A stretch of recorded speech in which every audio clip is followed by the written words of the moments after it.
Howdy guys, in this video we're going to show you how to install your fiberglass subwoofer box into your Toyota Tundra.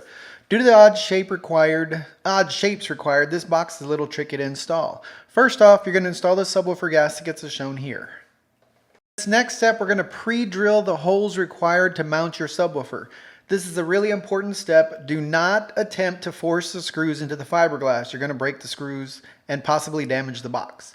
Alright, so insert the subwoofer into the mounting hole as shown and then recenter/straighten your subwoofer in the middle of the hole. Alright, so carefully drill the top and bottom holes as shown using a 1/8 inch drill bit.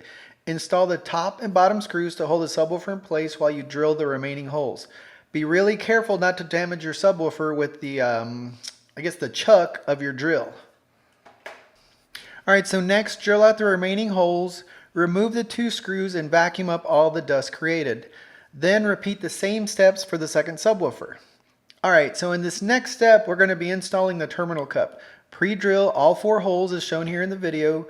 Using the small screws provided, carefully attach the terminal cup. Be sure to tighten snugly, but do not over tighten and break anything. Also, be really sure to keep your hands clear of the drill bit and vacuum up all the dust created during the installation process. Alright, so included with your subwoofer box is 2 sheets of matting. Take 1 sheet of matting as shown here, measure 9 inches and cut as we're showing you here. Keep the line as straight as possible, but don't worry if you don't get it perfectly straight. Alright, so next, take the 9-inch piece of matting and cut into 3 3-inch slices/pieces as shown. Alright, with the subwoofers removed, flip the subwoofer box over. Next, we'll be installing the matting on the top part of the subwoofer box as shown, on the rear top part of the sub box. Alright, so next measure 3 inches from the edge of the subwoofer box and mark the box.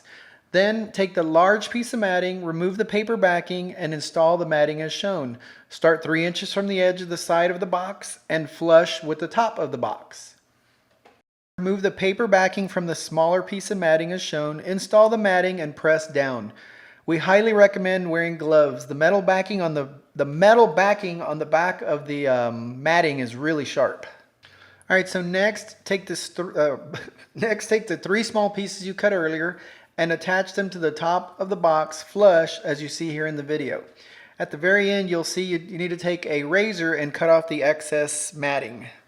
Alright, so using your hands and wearing some gloves, ensure the matting is attached to the subwoofer box and ensure there are no loose or raised areas. Alright, so in this next step, we'll show you a general idea of how to wire your subs. Please see our other videos on how to wire the subs for the correct resistance/load. Alright, so first off, cut 6 feet of the 12 gauge wire as shown. Feed the wire through the subwoofer box and center up the cable. Alright, so next, carefully place your subwoofers face down and make the necessary connection/jumper wires. A quick tip, the 12 gauge wire is pretty difficult to install. It's pretty thick. So what we suggest is getting a pair of pliers and twisting the cables together really tight. It makes the installation quite a bit easier. Alright, so after wiring up your subwoofers to the proper resistance, install the subwoofers and then carefully line up the screws. The subwoofer should be tight, but be careful not to break a screw or damage the subwoofer during the installation process. Alright, so as I mentioned earlier, please see our other videos on how to properly wire your subs. It's really important that they're wired properly. If you can damage your subs and or your amplifiers if you incorrectly wire up your subs. Alright, so in this next part of the install, we'll be removing the rear passenger side seat and placing the rear driver's side seat out of the way. The rear driver's side seat's really heavy and should only be removed when you're matting the rear wall of your Tundra. Alright, so next, using a 17mm socket, remove the 4 bolts holding the rear passenger seat. Next, remove the rear passenger side seat. Be really careful not to scratch your door or paint when removing the seat. Alright, so next, remove the 4 bolts holding the rear driver seat. Leave the seats in place for now. Next, remove the padding from the rear wall on your Tundra like you see here. We'll be using this padding to protect your carpet from the heavy seat, I should say.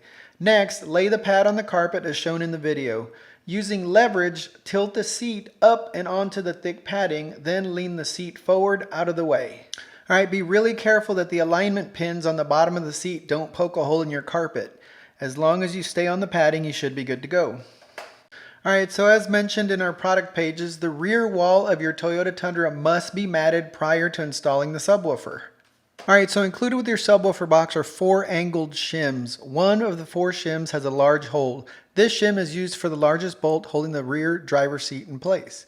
We recommend using tape to hold the shims in place. It prevents them from sliding around during the installation process. All right, so please note the subwoofer wire running from your amp to the subwoofer box needs to be tucked under the rear wall cavity as shown. Make certain the subwoofer box is not sitting on top of the wire, and also there must be no matting under the carpet as shown in the matting video. Slide the subwoofer box into place and be careful not to move the shims. So next, connect your positive and negative subwoofer wires to the terminal cup. Be sure to tighten, but do not break anything. So next, carefully lean the driver's side seat back into place. Slide the box left and right until the seat becomes flush with the subwoofer box.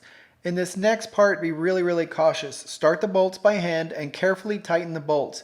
If you feel any resistance, make sure the seats are aligned properly. It's really easy to damage the fine metric bolts. Take your time and slowly tighten the bolts. Don't get too crazy and end up stripping something. Finally, repeat the same steps for the passenger side rear seat. Again, take your time and make sure you do not rush installing those bolts. We see them come in here pretty often where someone's cross threads them. All right, you guys are ready to roll, and thank you for purchasing our fiberglass subwoofer enclosure for your Tundra.